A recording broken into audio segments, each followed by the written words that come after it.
I used to do lots of things.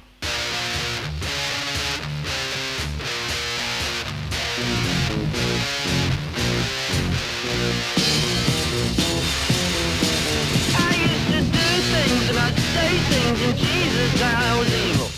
Take things and break things and Jesus I was evil. I never shook baby. Hey. Hello there. You're much closer than usual. I have a close-ups, perpetual close-up. Well, the reason for that is because I am at my parents' place. I'm not in Los Angeles. I got out because of the stupid fire, fucking everything up. Yeah, man. Like, what? That looks like apocalyptic. What's going on? Yeah, it was crazy, man. And it's funny because like I made the decision to come up here within like 30 minutes because it was yesterday morning. So Tuesday night. Right now it's Thursday as of this recording. Right. Tuesday night, the power went out, and I'd heard about the crazy wind, so I was like, all right, whatever, we have to deal with this. Maybe we'll have some fires, but hopefully it won't be too bad, right? And then the next morning, the power's still out, and I need to finish an article for my writing job, and so I'm going to different coffee shops, and I finally find a place that has Wi-Fi. So I'm there for a little bit, and my mom's texting me. This is like 7:30 in the morning. My mom texts me, and she goes, "Hey, if you want, you can come stay at our place." This is my parents live up in the Bay Area. I was like, "Nah, I think we'll be all right. I know things are kind of bad, but we're pretty far away from everything." She goes, "Are you sure? Because I can send you some money to rent a car. Or you can come up here. You can stay for as long as you need. We have a spare room, blah, blah, blah." I was like, "Nah, I think I'm okay. So I'm at the coffee shop, and I'm finishing up this article. And wait, hold on. Can I just ask? They couldn't give you an extension given the circumstances. Well, that's the thing. So the power went out, so I couldn't even get a hold of them. So I was like, okay, at the very least. So here's what ended up happening. So I'm at the coffee shop. I'm finishing up the article, right? Yeah. And there are only 3 people working at the coffee shop. And then one of the girls goes, the girl who works there, she turns to her manager. She says, "Hey, they might be evacuating my dad's area soon. So is it okay if I leave a little early to go help him?" And then he's like, "Yeah, of course, no problem. In fact, we might even close a little early if things are really slow." Yeah. So like, okay, all right. And then like a few minutes later, the manager, he gets a text from his roommate. He goes, "Shit, they're evacuating my neighborhood right now." So this is when the fires start breaking out near Pasadena, Altadena, which is, just a couple towns over from where I live. Close to you. Yeah. And so he's freaking out, and she's already kind of stressed out. And then the only guy is just like the Mexican chef, and he's just kind of like, I don't know, whatever. And so like I'm starting to get, I turn away from the article, and like I'm seeing that there are more fires breaking out, and they're getting closer. And so I'm still texting my mom. She's sending me all these things and stuff, and just saying, "Hey, are you sure?" And this and that. So I was like, "All right, I'll rent a car. Like I'll get out of here." So what happened to your car? It's the battery's dead. So gotcha. Yeah. So it's like, and I'll say, it's an older car. It's got a lot of mileage on it. So I would hate for it to break down when it's stuck in traffic with fire. So I was like, so my mom's like, "No, don't even risk it. I'll send you, some money, rent a car, get out of here, get out here to the Bay Area." So yeah, and then like, I was hearing like stories of road closures and freeway closures. So I was like, okay, I'm gonna get out of here before it gets really bad. So I'm glad that happened. But yeah, man. It looks like it's like multiple. If I understand, it's like multiple fires. Like 4, right? Now we're up to 6. Another one just broke out like 30 minutes ago. 6. Like it looks insane. I mean, man, like I'm really sorry to see this. Like that is really scary, and people like it's a war zone in some places where it looks like photos I've seen of bombing in Germany or Japan or something like actually the winds, it looks like the firebombing of Tokyo or something, where just as far as you can see are just the remains of houses and cities, just like a handful of chimneys sticking up amongst a bunch of ash. Oh my god. And look, we want to talk about we're going to talk about a book today. We won't get into the politics and everything about this, but I mean a lot of this stuff seemed if not preventable, but like a lot more manageable. A lot of really bad political decisions. And I really do, like, I'm being sincere when I say this, like people think like you and I live in, quote unquote blue states. You live in a blue city in a blue state. I live in like a more red area of a blue state, but still a mix. But like, regardless, you could live in the deepest red pockets of America or the deepest blue. Like, people vote different ways too. And like, even like 12% of San Francisco votes red, and those people are affected by the same terrible policies. I think it's a little trite when people on Twitter are like, well, you get what you vote for. It's like, yeah, 45% of LA actually voted for the Republican or whatever. Caruso was Republican. He might have ran a Democrat, whatever. Like, they voted for that guy. I think that's really, and like, it's easy to say, a lot of people who left could, it does. And even like wealthy, this spans like wealth and things like that. Like, Palisades Park is like a very wealthy area. If correct me if I'm wrong. It's fucking leveled. Like, it's destroyed. We know someone, my dad's cousin's son, I think so, my second cousin maybe. I think his whole house is gone. He lives out there. And I know you and Pat and Legs and Alex, like a bunch of different people who all have different politics, runs the gamut, and everyone's affected by this shit. And I just, like, it really sucks. Like, it is really scary. And I hope that your place is okay. I'm glad you're out. And thank you. There and and from what I understand, luckily, the fire still has not affected directly the neighborhood that I live in. And my roommates, they're still in LA, but they're staying with girlfriends who in safer parts of LA. But I was like, hey, can guys just check it on the house once a day, just make sure everything's okay, make sure we're not getting robbed or anything. And so far, and then you have to deal with that shit. Where it's like, if the towering inferno isn't enough, it's like you deal with people just breaking into shit because of the opportunity. So let's it's crazy, man. Definitely, man. And I won't say too much on this, but I'm definitely hoping that there is a major political upheaval in LA. I think there might be, the way that things are going. I'm being serious. Like, the way things were already trending, multiple election cycles in a row, LA has trended to the right. It's been 40 some years of Democrat rule in California, like across the board.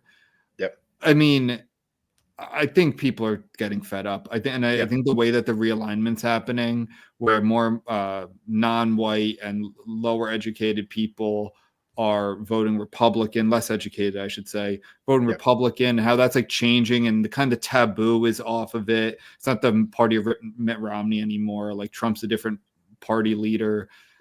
I'm not saying it's going to go red in like a presidential election, but I could see like heads rolling where there's some sort of swing that puts like a moderate Republican and like people, or just like more decent Democrats in power who aren't like DEI focused. It's not about like how many demi-queers can we get on the fire department, and like the articles, NPR's not writing articles anymore about like how the LAFD has too many white men, when it's like, I think you could use those white men right now. Like, I think you just use firefighters. So we'll see. Absolutely. The politics of it will which be is good. It's just not on my mind right now. And that's actually. Go ahead. Sorry, I think there's a little delay. But go ahead. No, I was going to say that this is actually a good segue for the book that we're going to be talking about. Actually, So we'll move into that. And I really do want to get into this because what are we reading? We're reading "We Have Never Been Woke" by Musa al-Gharbi. Did you have a chance to even grab it when you left, or no? Yeah, I did. I actually brought it with me. I'm using it to prop up the laptop. I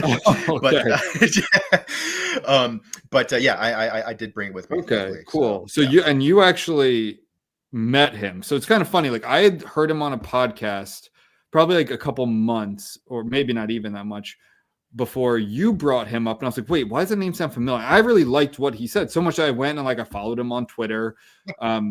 And he just seemed interesting. He's a professor at, I think, Stony Brook now. I think he was at Columbia.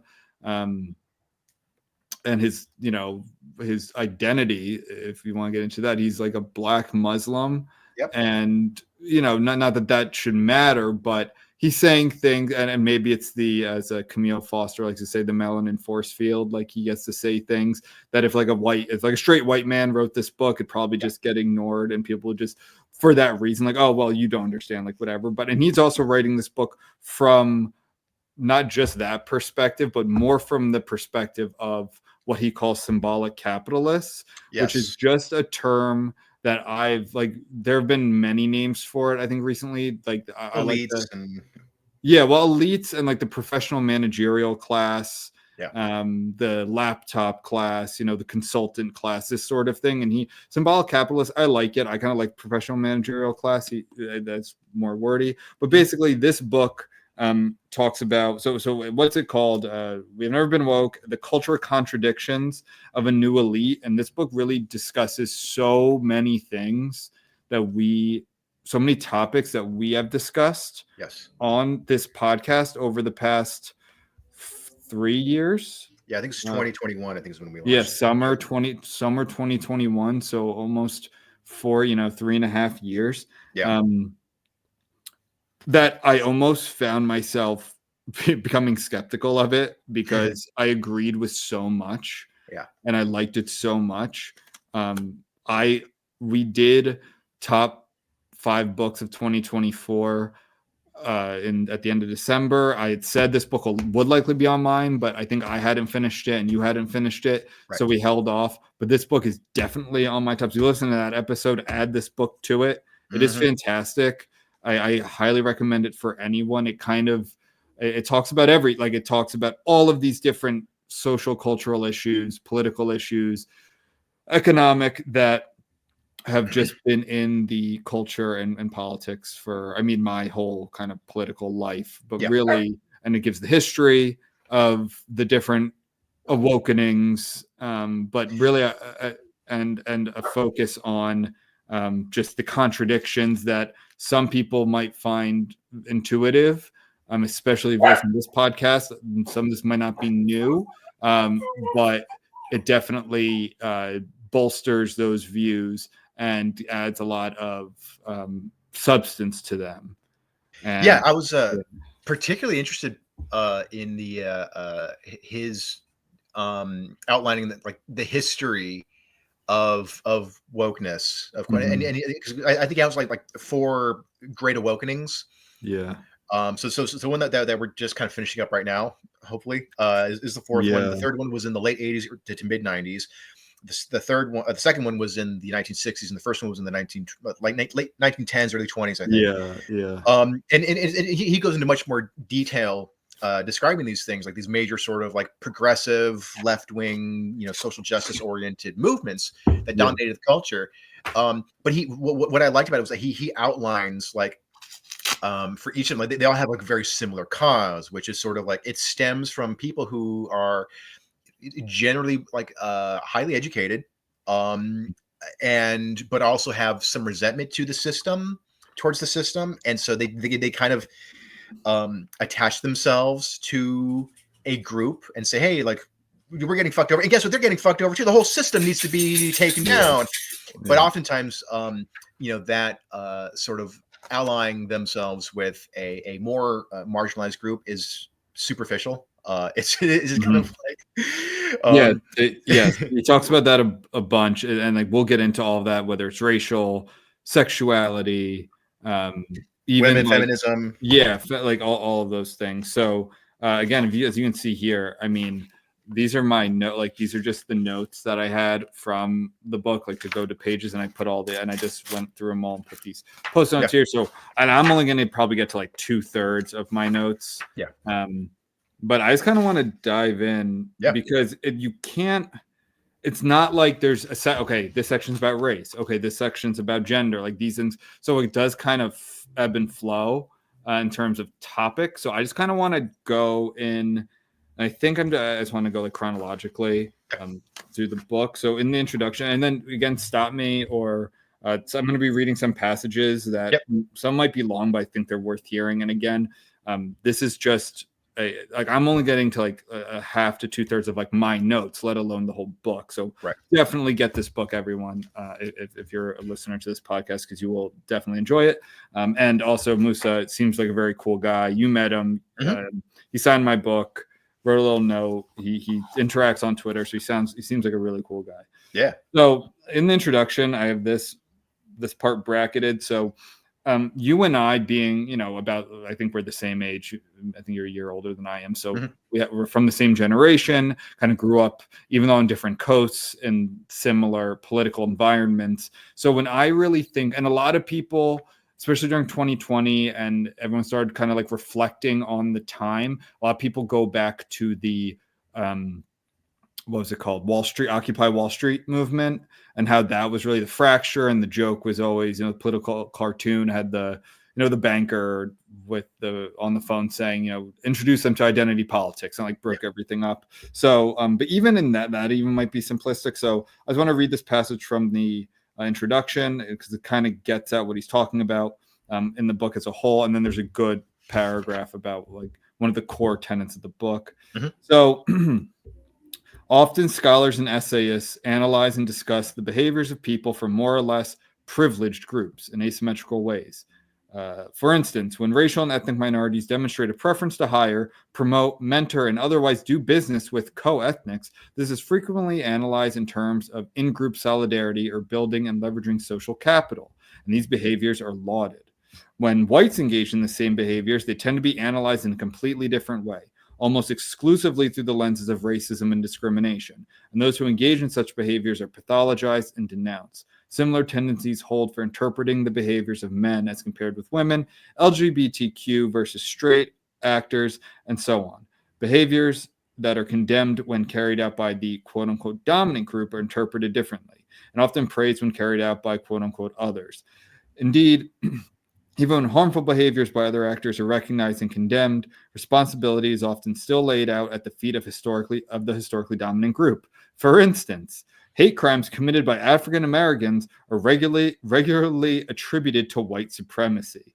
Women's abuse and exploitation of other women or men is blamed on the patriarchy. As I've discussed elsewhere at length, while these tendencies may be well-intentioned, they are also profoundly condescending, and the tortured explanations they produce tend to obscure far more than they elucidate about why certain phenomena occur, or how social orders persist, and who they serve or don't.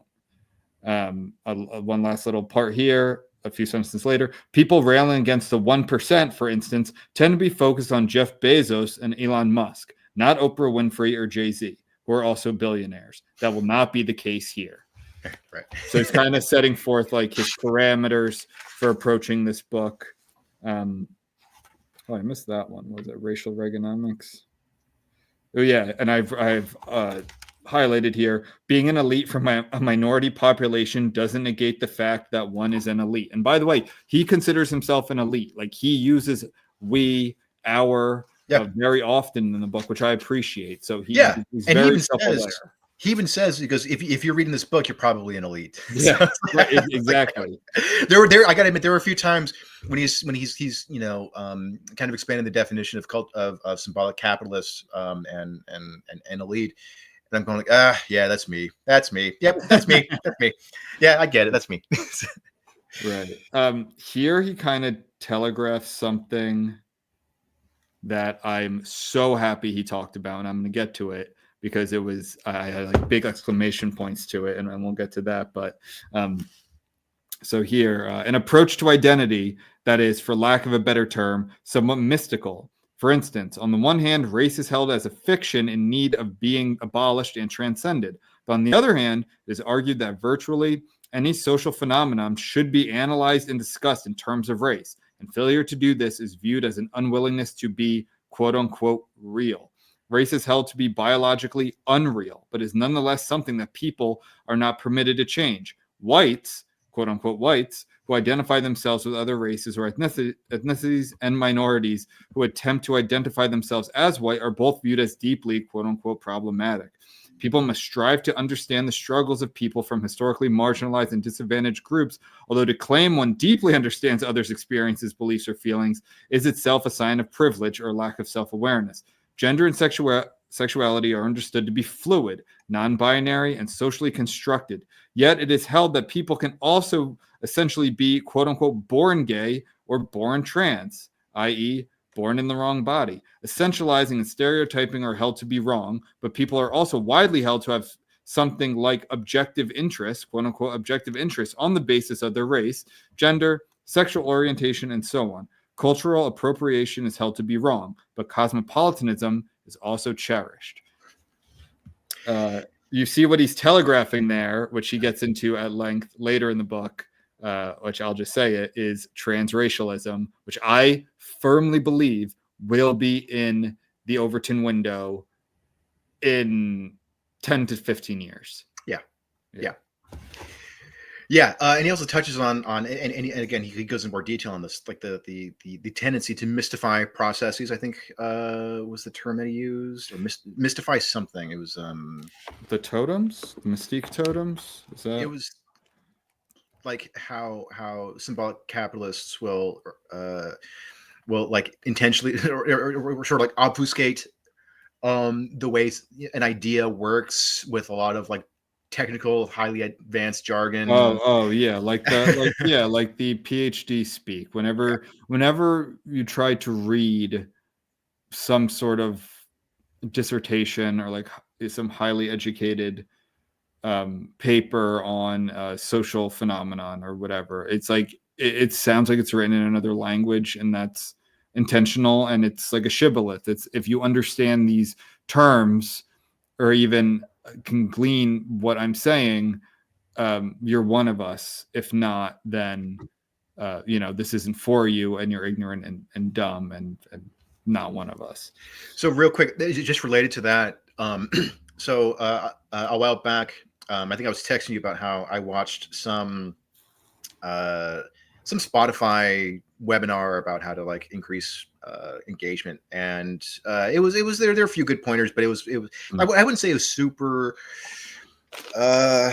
crit, but there were I texted you, there's one example though where the host was talking about the importance of recentering intentionality. Yeah. And it's just sort of like you mean just giving your podcast or your show like a very specific angle, like that's all it was. But it's like recentering intentionality is very important for boosting. That's recentering intentionality. Like you're just taking normal words and then adding a bunch of other things to them to make you sound more sophisticated. Anyway, go on. Recentering is definitely a crit shibboleth. And intentionality, and I think whenever you're like, they use a lot of terms like that. Like, what are those called? Like, what kind of noun is that? Recentering? No, like intentionality, singularity, like these sorts of I forget what it's called. When you learn other languages, you learn them, and that's what I'm trying to think of.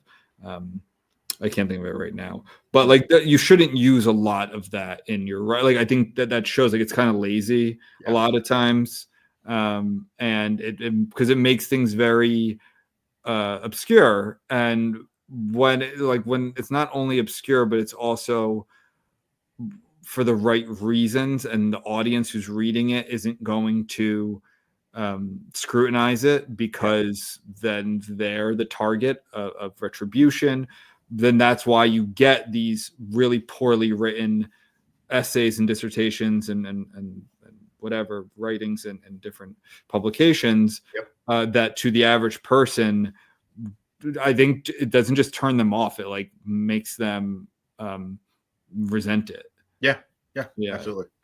So here, like, this is something that, again, it's not going to be new to anyone, whether you listen to this podcast or not, but I'll talk about it anyway. Like, so this is about minority perspectives. So as Nassim Nicholas Taleb argued, a minority perspective, even one held by less than 5% of a population, can easily come to define a system or institution if its advocates are highly committed and disciplined, while most others are ambivalent, unorganized, disengaged, sympathetic, if not fully on board, or otherwise unwilling to publicly disagree. So we see a lot of this, and it's the activist veto, whatever you want to call it, right? The most militant, the most zealous, and this can be in religion, this can be in, but in this context, it's much more in academia, or the whether it's like the young millennials or Gen Z who are being hired at companies who are saying things that the either the CEOs or the managers or HR or whoever is not really on board with, but they don't want to push back because, their focus is anti-racism or acceptance or inclusivity. That's another one, like inclusivity. Like well, you don't want to, are you not inclusive? Are you not anti-racist? Because by its very definition, if you're not anti-racist, you are racist. Then no, that like people often, like, to be honest, they don't spend their whole time in the like spend their time learning about these terms and have too much going on in their lives to really care. And no, like they never thought themselves as racist or not inclusive, but they also don't have, they're not inoculated to the shit. Right. And they oftentimes just go along with it because they don't want to stir the pot, even though they're the ones, like the presidents, the deans, the CEOs, the managers, like they're the ones in the positions of power. But it just shows how quickly that can be flipped if you don't have a backbone. Right. So, for instance, so I'm going down in page 34, so we're in chapter 1 here. For instance, many highly educated white liberals, eager to demonstrate their alignment with causes like Black Lives Matter, aggressively embraced, quote unquote, defunding the police, even though African Americans themselves generally rejected this aspiration. Moreover, striking this position alienated most Americans who were not symbolic capitalists from the cause of criminal justice reform. Symbolic capitalists' prominent embrace of defunding the police also became an albatross around the neck of Democratic politicians nationwide. And I'll stop there. And I think, so again, so this book, and he has, at least I've seen him on Twitter talking about like, well, how does the new election square with all of this? And he did a long thread about it. I thought it was very well written. But right here, that's very prescient because Kamala Harris had that albatross around her neck.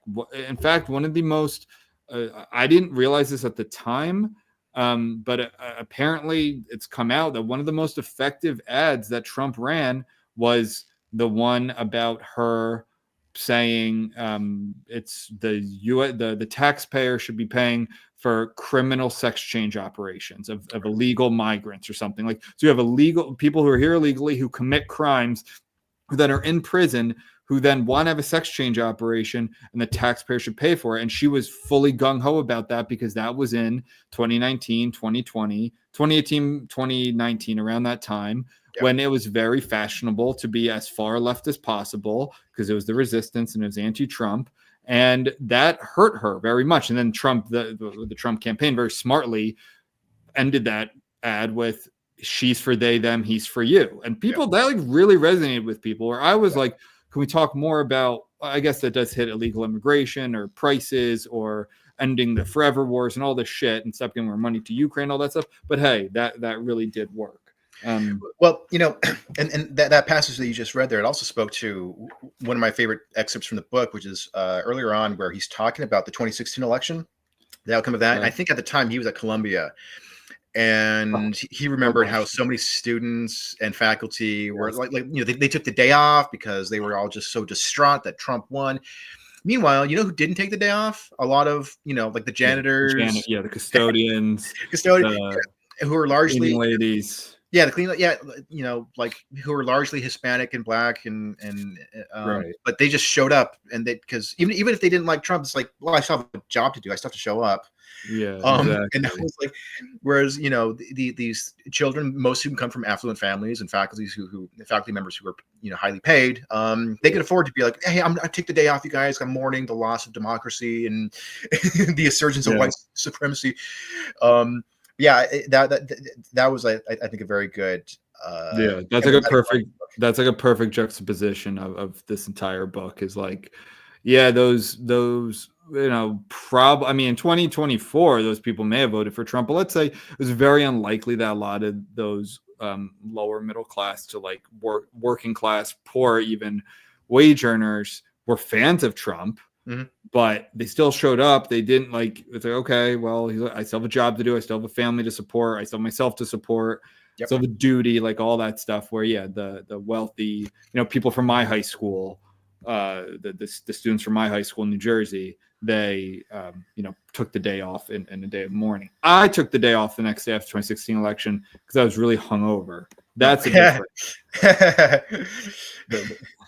Not because I was so sad. I was upset. I was a shit lid back then, but because I was super hungover. Anyway, I have circled here the intersectionality score calculator, which I think was really funny. I won't go into exactly what it is, but it's kind of like the same thing as the oppression Olympics and intersectional pretzels and all of that. So I'll skip that part. Here we go. So here's a core argument of the book. So to get a sense of what this book's about, instead of just these cultural instances that have pervaded the discourse in the past however many years, this is the final paragraph for chapter 1 before the coda, right? Yeah, maybe. Anyway, we can restate a core argument of this book. A set of idiosyncratic ideas about social justice have come to inform how Main Street symbolic capitalists understand and pursue their interests, creating highly novel forms of competition and legitimation. When symbolic capitalists deploy social justice discourse in self-interested ways, sometimes they're pursuing material interests like securing high-paying jobs or eliminating rivals. Other times, however, they're seeking ideal interests, like convincing themselves and others that they're good people who deserve what they have, while their opponents are bad people who deserve the bad things that happen to them. In many cases, they're pursuing material and ideal interests simultaneously. Across the board, symbolic capitalists often pursue their interests by embracing beliefs that seem superficially and antithetical to those interests. For instance, white symbolic capitalists regularly align themselves with anti-racism. Male symbolic capitalists support feminism, and so forth. So, yeah, it's a lot of this is saying that whether it's conscious or not, the symbolic capitalist class is really concerned about themselves, and the honest ones will kind of say that. The dishonest ones will the dishonest ones will pursue, or maybe they're honest, dishonest, whatever it is. Maybe that's not the right term, but they'll pursue ideas or even legislation that actually like hurts the people they purport to help or want to help. And this reminds me kind of the whole concept of, did I ever tell you, like, I think we've talked about, I have a fascination, especially when I was a kid, with televangelists. Oh, yeah. Yeah. Snake oil salesmen and stuff like that. Yeah. Yeah, but televangelists especially. I've always talked about, I love snake oil salesmen. I think it's an American, a pillar of Americana. Yeah. But not, I don't like them as in like, I think there should be more of them, just the idea of them and what they do to culture. But televangelists especially, the concept of like, well, if I'm living good, God loves me. Right. Like, I need that new jet and you should donate to me because then I can spread more of the gospels, right? And that's kind of, I don't think he talks about them at all in here. I can't remember, but that's what I was equating it to. It's like, well, look, I'm doing well. I should, like, I live in a nice neighborhood, and I'm a good person. I'm anti-racist. I got Kendi on the shelf. I got Robin DiAngelo. I vote Democrat. I vote blue. Like, I deserve all of this. And then there are ways, and he does talk about this in here, they're actually very pernicious. And I saw some of this. I really like one of the things he brings up towards the end of the book, because I saw this firsthand growing up, which I'll hint at it. It was what's the term he uses? He uses, where is it? It's basically, hold on. Well, okay, I thought I had a note for it. I'll find the passage. But it's, diagnosis shopping. So it's like wealthy parents finding any way for their already upper middle class to wealthy child to get another benefit, as in like extra test time, saying that they have dyslexia or ADHD or whatever. And then these kids go on to Michigan or Syracuse or Maryland or Vanderbilt. Like, I saw that firsthand. I saw like kids who grew up in $1 million homes who had every advantage, who then also got advantages above the rest of us because of things like that, so that they could get into the school or whatever it is, right? And they weren't disabled. Like, there are legitimately disabled people in the world, and some of them are very close to me. And I've said this before, like, that's one of the most offensive things I've found in culture recently, is what he talks about here, the expansion of disability, and how, like, what you were talking about earlier, how it's like, oh, well, I'm I'm bi, even though I've only ever been with women and I'm a man, but I'm bi. So I'm just like the gays who get tortured in the Middle East or something like that. Like we're in the same group here. It's that shit. It's like this person has Down syndrome and this person has anxiety and they're the same. And they're all lumped into whatever acronym you want to do. And like, I can't stand that shit. I hate how autism and these terms have just become like thrown around. Yeah. And it really bothers me.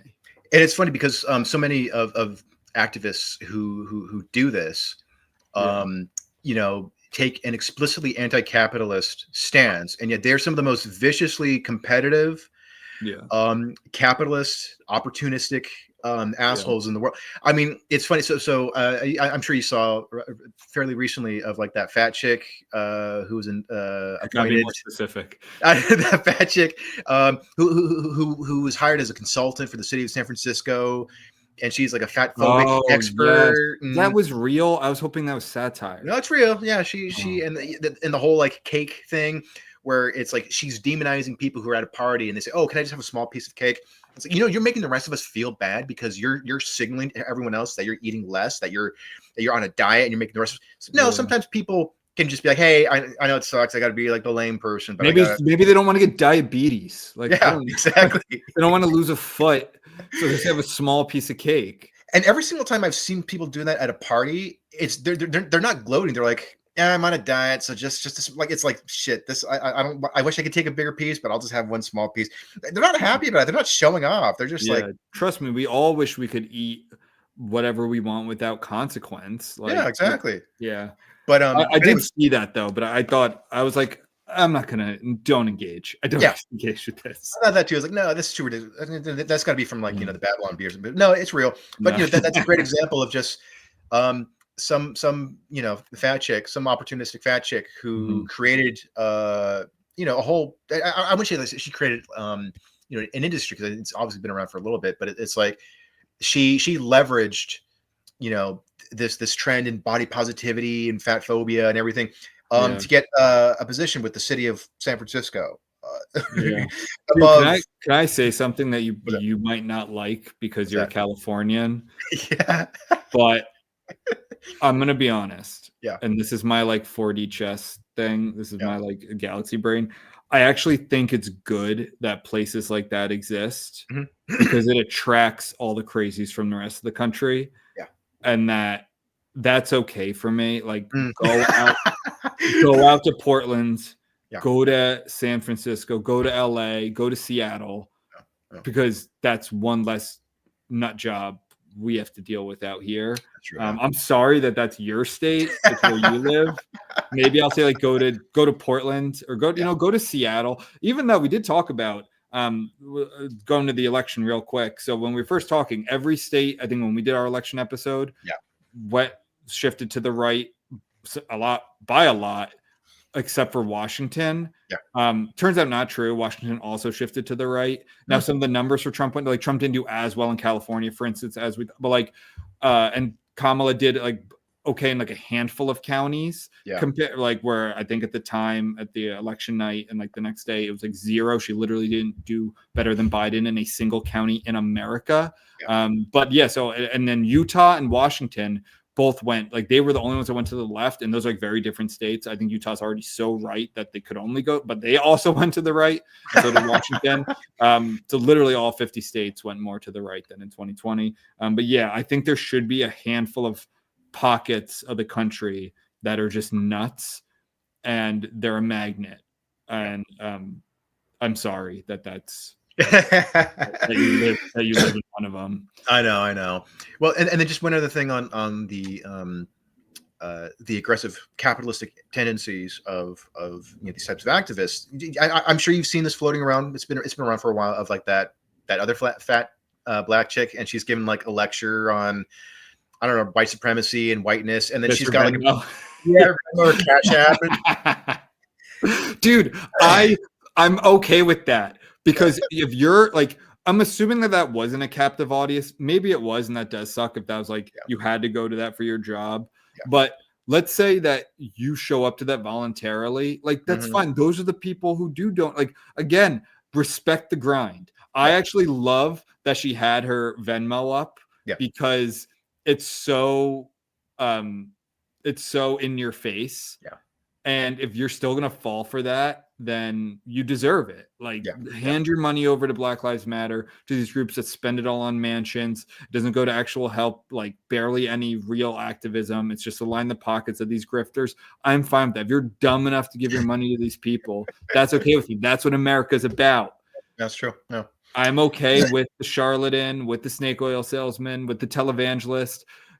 So the religion thing, I think, gets to me more because it's like it preys on a lot of like elderly people who are more religious. Like, I think that does suck. But a lot of those people are also like a lot of the crittiest people in America, especially were like white lady boomers. Like they were. I love that. Me, like back when it looked like Kamala's going to win, it was like, but I don't want to go to war, Grandma. It's like Grandma wants to see a female president. Like, you're gonna go fight Russia because my grandma wants to see a female president. Well, now Grandma's gonna die without seeing a female president. All right, where were we? I lost my page. Phenomenal. I had a really good one up here too. Oh, here we are. Okay, so bless you. Thank you. So. Are you in like a basement? No, I'm actually. You guys have basements in California? Yeah. Actually, it's funny. Like the house my parents live in actually has a basement.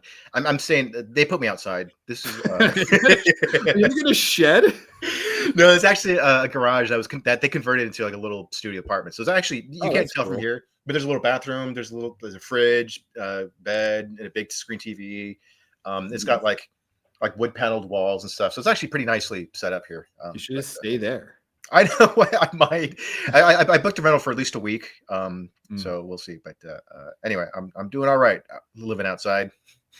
All right, builds character. All right, so here I thought this was pretty good. So by 2020, staying on the topic of white liberals, educated white liberals tended to provide more quote unquote woke responses to racial questions than the average Black or Hispanic person. They tended to perceive much more racism against minorities than most minorities themselves reported experiencing. Oh, sorry, let me say that again. They tend to perceive much more racism against minorities than most minorities themselves reported experiencing. They express greater support for diversity than most Blacks or Hispanics, which I found hilarious. Yeah. White Democrats also became significantly more likely to perceive others in their social circles as racist, even as non-white co-partisans moved in the opposite direction.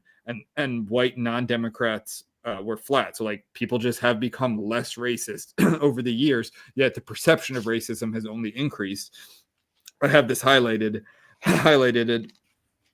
on the quote unquote feeling thermometer questions. White liberals shifted so much that they now tend to view all other racial and ethnic groups more favorably than their own. There's no other combination of ideology and race that produces remotely similar results. This is why white people would lose the race wars. I don't care if we're a majority, we would lose the race wars. I'm joining you guys. I don't know what you count as, white Hispanics, but whoever's winning, you can play both sides. I'm joining you guys. I speak Spanish. And then he doesn't talk much about abortion here, I don't think, but from 2010 to 2020, Democrats became 16 percentage points more likely to insist that abortion should be legal under all circumstances. That is not safe, legal, and rare that the Clintons piloted in the 90s. Yeah. And even we're running on in like, what was like Obama's stance on abortion? At least when he was running, it was not on demand for whatever reason, and by the way, you're paying for it, like right. Which is not a winning message. This section, by the way, do you want to say anything? I'm just kind of running through here. Yeah, no, that's totally fine. There's so much not content, I hate that word, substance. There's so much substance to this. I just kind of want to like play the hits. Of course.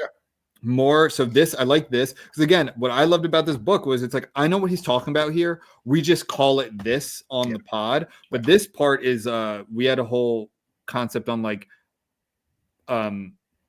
minors and activism.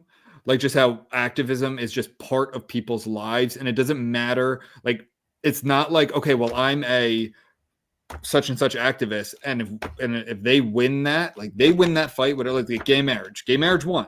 Yeah, they don't stop. They don't brush their hands. Oh, all right, well, that's it. Back to my like. No, then they just move on to the next thing. So he's kind of getting at that here. Consequently, instead of thinking about Occupy Wall Street and post-2011 identitarian shifts as competitors, it's probably more accurate to view them as different phases in the same awakening. As the initial Occupy movement fizzled out, roughly the same constituencies began mobilizing alternative modes of social justice discourse, largely toward the same ends. Many who spent 2011 shouting, quote unquote, we are the 99%, spent 2013 proudly declaring that, quote unquote, Black Lives Matter, identified as part of the hashtag resistance under Trump, began telling hashtag Me Too stories in 2017, and became, quote unquote, trust the science stance from 2018 through the COVID-19 pandemic. It's all been part of the same wave of activism among mainstream symbolic capitalists. That's why so often, like, these, like, the same people who were double masking were also had the basically, you know what this is? I'll just sum it up in this way. It's the In This House We Believe sign. Yeah. Oh, yeah. That's what it is. This is the In This House We Believe sign, even though those houses are the most expensive on the block and have the highest education and would be the first to raise a stink with their councilman or mayor if they were putting in low-income housing across the street. Like, there's a great variation of that sign that I want to get. It's the exact same font, the same sort of rainbow coloring, and it says, "In this house, we use gay and retarded." Yeah. There's something else I wanted to say about that. Yeah, I mean, like the sort of like whole like NIMBY thing is yeah, dude. I'm just gonna say this. I won't go into detail. Some of the most like blue blood Democrat, vote blue no matter who people I know are also like the most NIMBY people I know. And I mean that. Yeah. And I just want to be like, do you not see the contradictions here? Like, and I think some of that, and actually, I think that's only going to get more pronounced because now more and more of those low-income people are actually voting red. So now it's not just now they get to be NIMBYs and morally superior because, well, those are the bad people who vote for the bad man. Yeah. Real quickly, I don't want to do too much history stuff here, even though, I love history, but I've really, this was totally new to me, this concept of like what we call cancel culture. It's a kind of actually always existed, at least in like, 20th century America, I should say. So it's not always, but, and other cultures too. Everyone talks about the struggle sessions in Maoist China, but here, this concept of trashing, which was in the second awakening, so back in the 1960s. Yeah. So this is from a 1976 article in Ms. Magazine by Joe Freeman. Ms. Magazine, that wasn't that like a feminist magazine? I think so, yeah. Isn't that what's her name? Gloria Steinem? Yeah, Gloria Steinem. Wasn't that them? Maybe. I don't know. Anyway, so here's the quote.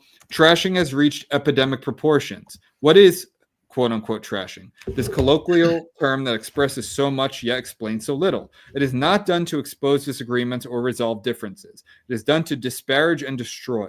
The means vary. Whatever methods are used, trashing involves a violation of one's integrity, a declaration of one's worthlessness, and an impugning of one's motives. In effect, what is attacked is not one's actions or one's ideas, but one's self. This attack is accomplished by making you feel that your very existence is inimical to the movement and that nothing can change this short of ceasing to exist. These feelings are reinforced when you're isolated from your friends as they become convinced that their association with you is similarly inimical to the movement and to themselves. Any support of you will taint them. Eventually, all your colleagues join in a chorus of condemnation which cannot be silenced, and you are reduced to a mere parody of your previous self. Dude, that sounds like this Great Awakening, and this was written in 1976. Yep. It's the same thing, and like I've seen friendships ruined, like lifelong friendships ruined over this shit because people proclaim the wrong views. And it is this concept of like the person is tainted, the person has a virus, stay away from them. And even if, and I think the softer version of this is like, you'll always hear these people who get canceled and they're like, look, I had a lot of people DMing me.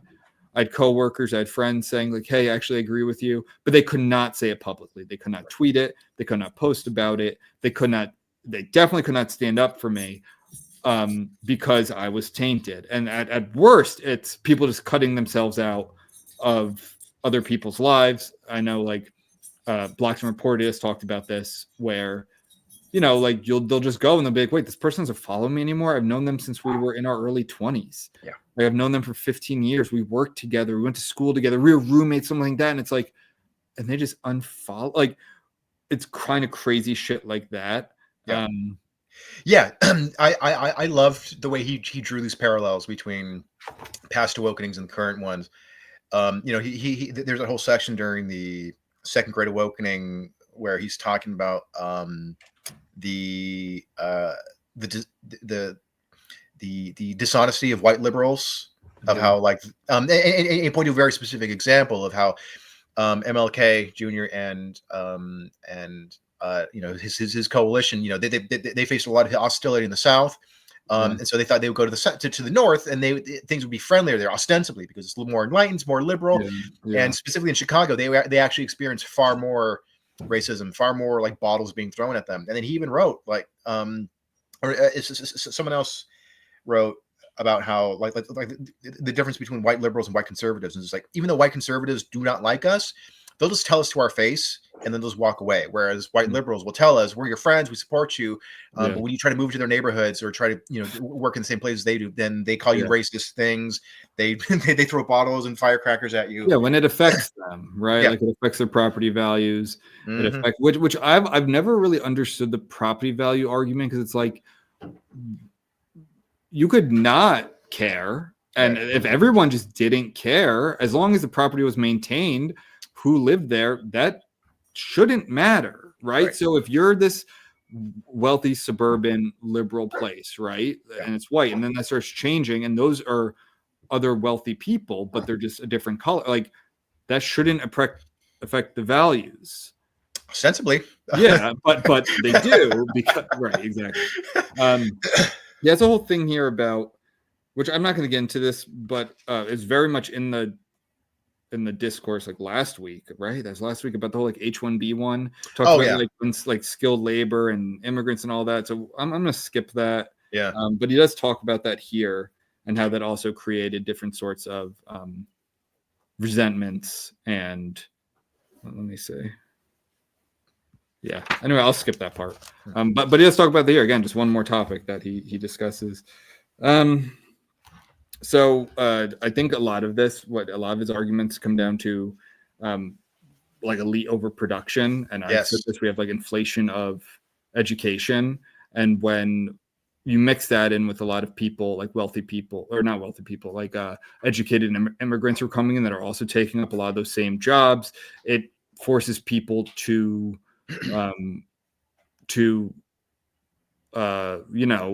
find other activities, which is usually these activism activities, to give their lives meaning. They went to good schools, they paid a lot for their education. They need like some purpose, right? So here, elite overproduction occurs when society produces too many people who feel entitled to high status and high incomes relative to the capacity of that society to actually absorb elite aspirants into the power structure. Under these circumstances, growing numbers of frustrated erstwhile elites grow bitter toward the prevailing order and try to form alliances with genuinely marginalized populations in order to depose existing elites installed themselves in their stead. Typically, these attempted alliances prove unstable because, at the end of the day, elites mostly just want to be elites. Consequently, their interests, worldviews, and priorities tend to be far out of step with those who they are ostensibly advocating for. And this becomes increasingly obvious and problematic to all parties over time.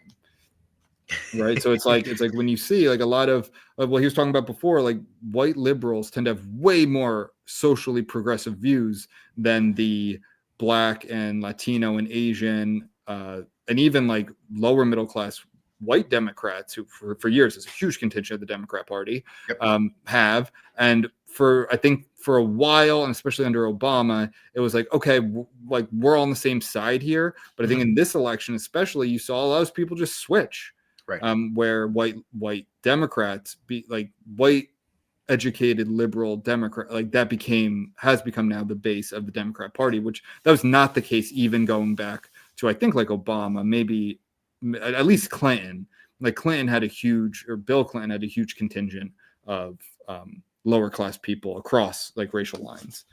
Another thing about that too is that he talks about how a lot of wealthy white elites end up hiring like lower paid, usually Black and Hispanic maids and gardeners to like watch the kids and to tend to their properties.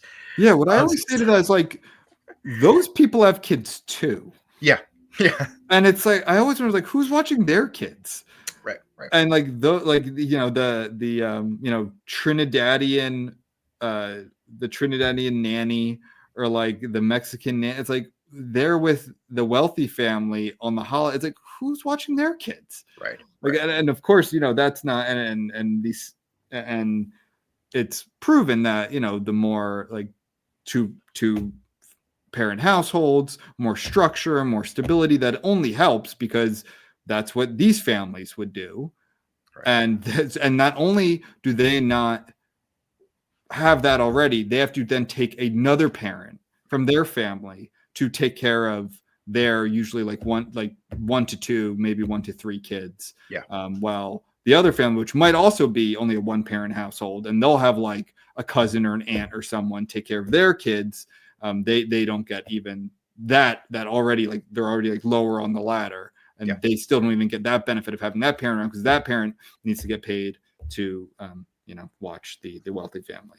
And it's something that he talks a fair amount about in the book, which is like this idea about how highly educated elites are very good at like justifying their status in this sort of thing of like, well, I'm hiring a nanny of color, I'm hiring a gardener of color. It's like, yeah, but these are like slave wages that you're paying them though. So this isn't like you're contributing. Dude, you're not like donating. Dude, what you're talking about, like it was so funny when Trump was elected, and you had all these wealthy women who were being like, oh, who's gonna mow your lawn? Right. Who's gonna watch? Like, kick out the Mexicans. Like, are you serious? Like, do you not hear what you're saying? Like, you can't clean your own house, right? Like you can't hire other people to do and also it's extremely racist to just think that all Latinos are here illegally and are to get deported. Yeah. And like, no, a lot of them are also just like I don't know, in my area, a lot of the landscapers are either white or Latino. Yeah. And I don't think that they're illegal. They're just that's the jobs that they do. They don't have the education, and I think it pays okay, and that's what they do. And it's so funny to me. It's like you're saying the quiet part out loud. Yeah, it was the specific incident was Kelly Osbourne on The View, and so when they were talking about Trump's Kelly Osbourne's wife. No, Sharon Osbourne is his wife, so this is the daughter Kelly. Oh, the daughter, right. And she goes, Trump, if you're going to kick out all the Mexicans, who's going to clean your toilets? And all the other, even like that was too much, even for the other women on The View. But I think they weren't quite, that cast wasn't quite as crazy back then. But they were like, Mexicans can do more than just clean toilets. It's like, do you look at this entire huge like part of our country? Like, also Mexican people that have lived here longer than the United States of America has existed in parts of the Southwest, and you're like, well, they just clean the toilets. Right, exactly. Oh, man. All right, so here, moving on. Yeah. Here, I mean, this is something that I bitch about a lot, and it's like, well, why is education so expensive? It's like, well, here's part of it. So corporate HR departments and their ever-expanding rules and administrative processes began proliferating after the second Great Awokening. They have leveraged every subsequent awakening to expand their institutional influence. For instance, post-2011, there has been a rapid enlargement in many symbolic capitalist institutions of bureaucrats and policies aimed at regulating even, quote-unquote, sexual conduct that is voluntary, non-harassing, non-violent, and does not harm others. The second awakening likewise corresponded with a birth and a proliferation of administrators to curate and manage diversity at post-secondary institutions, elite K through 12 schools, and increasingly the private and nonprofit sectors. These positions have been major expansions, have also seen major expansions in the aftermath of each awakening. Their ranks have swelled to the point that today, many colleges and universities have nearly as many non-instructional staff as they have undergraduate students, and in some cases, even more. Like, that is wild. It's insane. It's absolutely insane. And especially when you have like a whole building dedicated just to, DEI initiatives. Yeah. That's why I always laugh. I'm not going to give a single cent to my college. Like, you always look at, I love, every once in a while, there will be some really out of touch article written about like the costs of stuff. And it'll be like, even this family making $400,000 can't make ends meet. And then it'll like break down what they spend money on. It'll be like, of course, private schools for their kids and all that, even though they live in good neighborhoods with good schools. And then it'll be like $1,200 a month to like the University of Michigan or something, or like Cal. It's like, what is the matter with you? You paid for the education. You got the education. Yeah. That's it. Yeah. Like, and I am not giving a cent to my undergrad, like, especially because they do all this, same bullshit. Unless I really see them turn around, get rid of all this crap. I would give them my law school, especially because like I got specifically tailored, scholarships, right? Yeah. Like small, but I would get like specific scholarships, and I would do that. Like if it went to like, I know that this money is going to deduct money from this student's tuition, like that's one thing, but like I'm not giving money to my undergrad so it goes in the pocket of a DEI consultant or something. Right, exactly.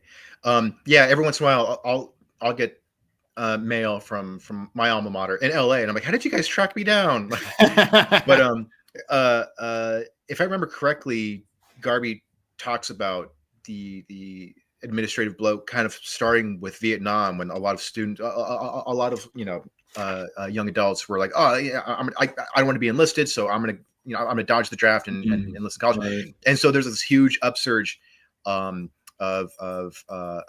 college of kids going to college, but in order to accommodate that massive influx of college students, there had to be more administrators apparently. Yeah. I don't. Trend just continued. So like, I just don't understand. It's like these like faceless people who we don't know what they do. It doesn't mean like, obviously schools need some administrators, sure, of course, but like the fact that they outnumber instructors, like what the hell are we paying for? Yeah, when you have like one-to-one one-to-one ratio of administrators to students, we're just like, they don't need that much help. It's not just the numbers; it's how much they make. Yeah, like they make a ton of money, where instructors are becoming more and more paid by what's it called, adjunct, like way more adjuncts, the tenure track, which I'm not saying was a perfect thing either. I don't know. I don't want to get yelled at by professors, but like I understand that.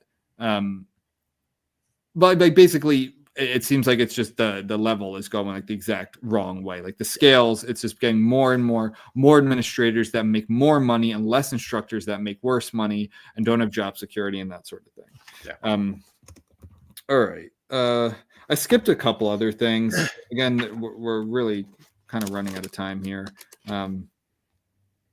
But this is, I don't want to talk about that. Let's get into some of this stuff real quick. How much are you good on time? Yeah. I can do at least another 10 minutes. All right, let's do it. Yeah. So let's see. This is more about like identity stuff.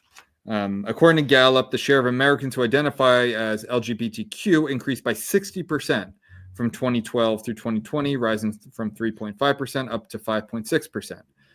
That's the total population. The trends were driven almost entirely by women who shifted toward LGBTQ identity at 3 times the rate of male peers. Moreover, they occurred almost exclusively among millennials and Gen Z. That is, the age groups that are forced to contend with the lopsided dating market. So he talks about the dating market, all that stuff. Obviously, I'm skipping that. In terms of education, the shifts were most pronounced among college grads, for whom the rate of conversion was roughly 50% higher than for those who have not obtained at least a BA. Non-college grads became roughly 1 percentage point more likely to identify as LGBTQ between 2012 and 2017. For college graduates, it was 1.5%. In terms of race or ethnicity, minorities gravitated toward LGBTQ identity at a faster pace than non-Hispanic whites, and the shifts overwhelmingly entailed women from these categories, liberal, highly educated, under 40, coming to define themselves as quote-unquote bisexual, rather than, say, lesbian or trans. Anyone who, that's just I didn't need those stats to know that. Yes, I just wrote LOL after one of these, so not this one, the next one. So, and like Gallup, they found that the changes were almost exclusively. Okay, so actually, he says that again. I guess there's more shifts, but it's all again in that same highly educated women, not actually what, like it's both white and non-white, but it's highly educated women under 40, and it's almost all bisexual. Yeah. Here, this is what I loved about this. Among 2018 to 2021 General Social Survey respondents, most women under 30 who identify as bisexual report exclusively male sexual partners over the last 5 years. So it's a name only. Yeah. Well, I do know that. At least give it a shot. I know exactly. Yeah. Try it at least once. No, it's try everything twice. Women do exhibit more bisexual tendencies than men, but I mean, yeah, this is just like an easy way to like claim membership into an oppressed class. It's like grafting onto something cool. It's the same shit. It's cool. Yeah, like exactly. In these circles, it's cool. And it doesn't need to be sincere, because if you question it, they pathologize you. Yeah. It doesn't matter. Like you could say this is why I think, again, we're going to get into this. This is why I think it's going to be like transracial is the way it's going to go. I called it years ago. Yeah. Here he does talk about how, like, again, contrary to popular belief, which is always like, whenever you see these stats, like who's at most risk, it's always like trans, Black sex workers and stuff. Sure, I'm not denying that. Also, sure. Who is committing those crimes is not like white finance bros. Mm-hmm. But anyway, so in fact, on average, lesbian and gay married couples enjoy significantly higher household income than their heterosexual married counterparts. Recent research likewise suggests that children raised by married same-sex couples tend to outperform most others in terms of educational attainment.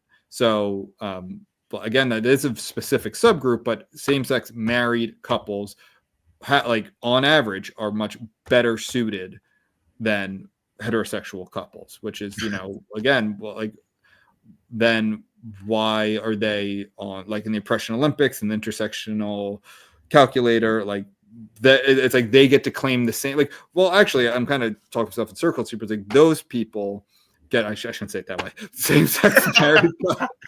Same-sex married couples also get to be in the same group as like trans, Black, poor sex workers. It's like, hey, right. We're all in the same group here. Right. Pride. It's so lazy. It's so lazy. Yeah. And it's also, there's something very creative about it too, where it's like, how can I find a way to I give him credit to get into this group? He talks about luxury beliefs. Again, we've talked about that a bunch. He mentions Rob Henderson, who I like a lot. Oh yeah, he's great. Yada yada. I'm gonna move on some of this stuff. Hey, shockingly, journalists. If you don't hate the media enough, here's some notes quick on journalists. Media organizations have contemporaneously become more politically parochial. Although the profession has long skewed left, in 1971, roughly 25.7% of U.S. journalists identified as Republican. This was a figure not much lower than the general population at the time, which was 28%. By 2022, however, only 3.4% of journalists identify with the GOP. Republicans have gone from being outnumbered 1.4 to 1 within the journalism profession to being outnumbered more than 10 to 1. So, of course, that's going to skew the reporting that they do, because it's natural and it's deceitful to say otherwise. Right. One of my favorite memes, I think, and I might have tagged you on this on Twitter, but it was like, you know the meme format where it's got like that big buff dog versus like the dumb little dog. So the big buff white dog had like the sort of journalist hat, and it's like journalists in the 1950s, and it's like I'm going to follow this story about mobsters, even if it kills me. And then this is like journalists today. And then it had like the weak little dog. And it's like, somebody called me online. Somebody called me gay. I need to take the week off. Yeah. Yeah. They're the worst. Yeah. Journalists are the only people worse than writers. So here we go. And I love Citizens United, as in I hate it. But it's also contrary to, if you had talked to me when Citizens United, I think it was 2009, the way that it was talked about was like, oh, the Republicans, there's going to get all of this. It's always the fat cat Republicans. Not true. Likewise, in the wake of Citizens United versus FEC, there was much hand-wringing among Democrats about quote-unquote dark money and its potential to warp policymaking to serve the hidden agendas of millionaires and billionaires. Almost the entire conversation on this topic was focused on the political right. Yet, in the decade following Citizens United, so that's the 2010s, Democrats were the primary recipients of dark money from elites, and the disparities between the parties continued to grow. In 2020, for instance, Joe Biden raised more than 6 times as much money from anonymous donors than Donald Trump.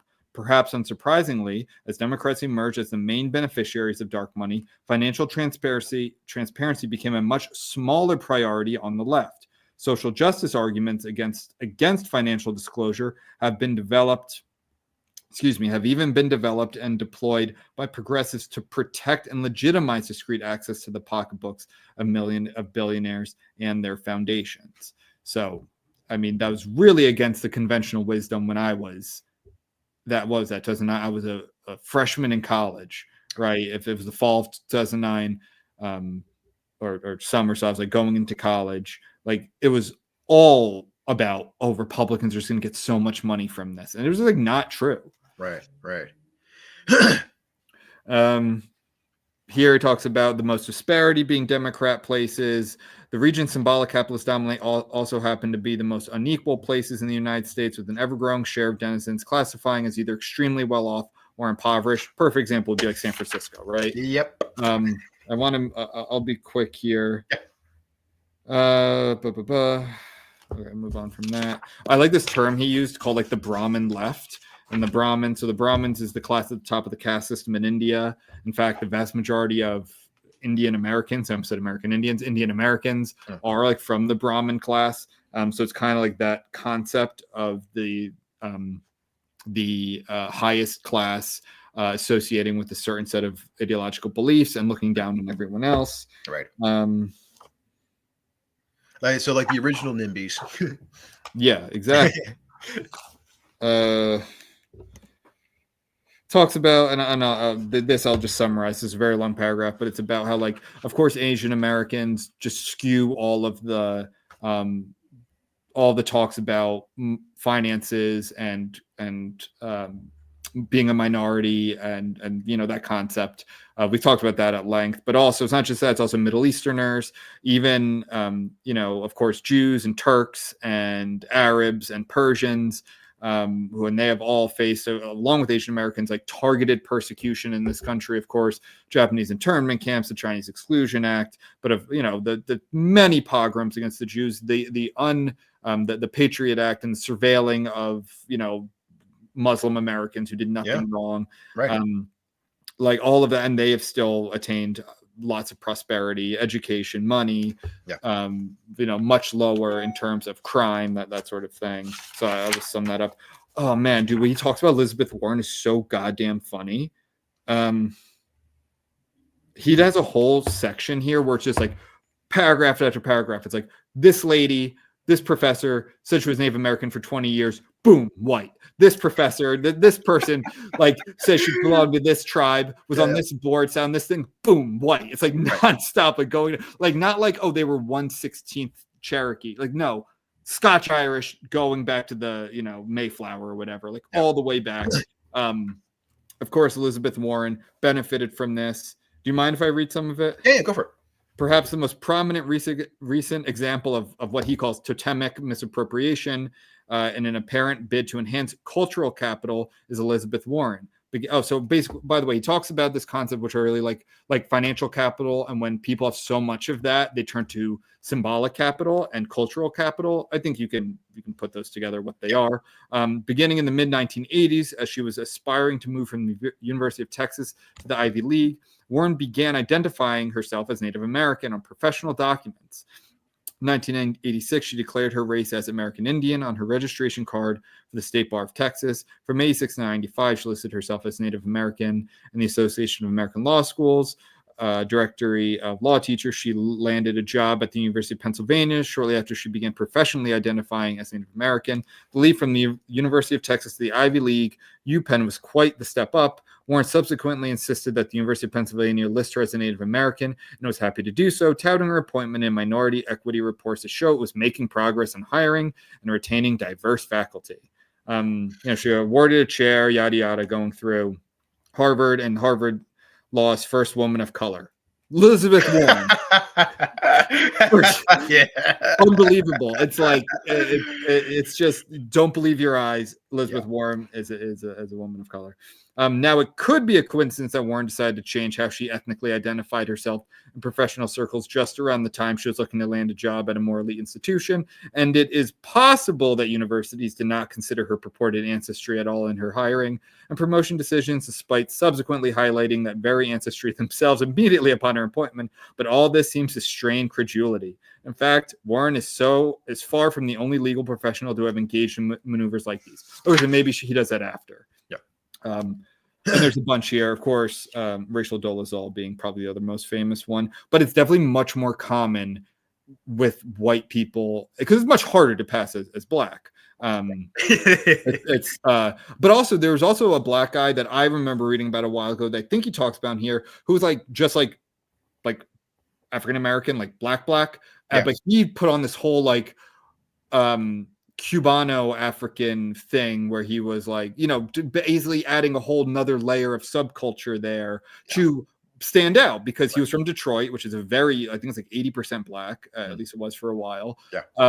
But if you were Afro-Cuban, well, you were a little spicy, and then you were a little different, and he had something else to offer, and he was not, by the way, at all. He was I think he was gay also. I was like, dude, is that not enough? But exactly. The other thing. And he was a fraud too. I forget his name, and I think that's in this book. Right here, actually, it's on this other page. His name was H.G. Carrillo. But I won't go into him. And he was gay. It's right here. Gay, black, and Afro-Cuban. Then talks about transracialism, the wrong bodies. He basically says what I say. Well, if you can, so here it is, and he uses the term transracial. He goes, if it is possible to transgress or transcend one's given sex to include members of a more historically privileged group, men, identifying as members of a historically disadvantaged group, women, then it seems plausible that other social identities ascribed to people can also fail to match their quote-unquote true identity. And these other social categories can also be changed or subverted to allow folks to better align how others perceive and treat them with their own self-identity. And this argument, I think, is sound, and I've never heard a good counter to it. If you can, there are people who have been in a coma and woken up and they speak Chinese and they're white American, and it's and this has already started, and Ali London is a guy who's a white British guy who just became Korean. Hey, whatever you want to do. But I think this is the next frontier in politics. So here's diagnosis shopping. I want to be quick with this. I saw this firsthand. I hated this. I saw this firsthand growing up where I did. Wealthy parents began diagnosis shopping in order to get their kids classified as possessing some kind of qualifying disability and to thereby secure said children advantages in entrance exams for elite high schools and especially the SATs. The share of students taking standardized tests with accommodations has increased more than fivefold as compared with 1987 levels, driven largely by affluent students and students at affluent schools. I saw tons of that. I guess we could wrap it up. I guess that's it. He ends with a quote with Jesus, which I liked, Matthew chapter 6, which warns against performative displays of righteousness. It's a great book, and he's super thorough, and he has a lot of he backs up all of these claims too. They're the book's about 400 pages long, but only 300 of it is actually related to that. The other 100 is all the citations. It's not even. It's actually only 311 pages. of but it's also not terribly technical. He does a great job of walking you through a lot of I think stuff. it's easy reading. Like it's not at first I felt it was a little academic. Yeah. But it really you settle into it pretty easily. It's not like we were talking about earlier in the episode. It's very what's the word? Approachable, I guess. Yeah, accessible. Yeah, accessible. Yeah. So check it out. Yes, and follow him because he's great. And also, I like how he didn't take like a hardline right wing stance on this. This was like a very it seemed totally fair and and he attributes good faith. Yeah. Whenever it was necessary and possible to do so. So check it out. We have never been woke by Musa al-Gharbi, and follow him on Twitter, and because he's a killer dude. So yeah. So stay reckless, Ben. Yeah. Best of luck with everything, Joe. Seriously. Thanks, yeah. No, I'll keep you guys posted on things. So, all right, everybody, take it easy. Right, the crits.